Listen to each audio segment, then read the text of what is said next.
Nartıqdı. Şıram qırasına.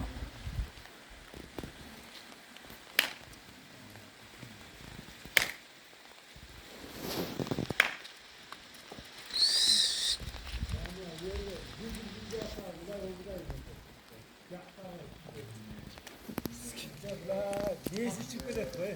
Taşlar.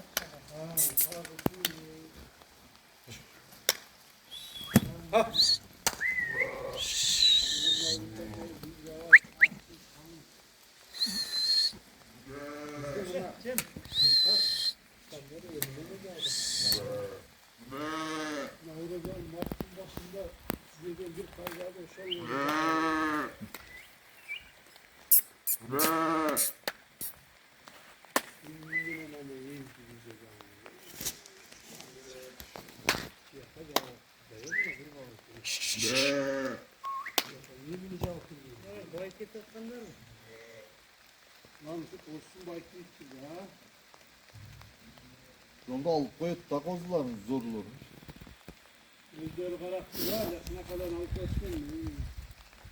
Şundan. Şuş.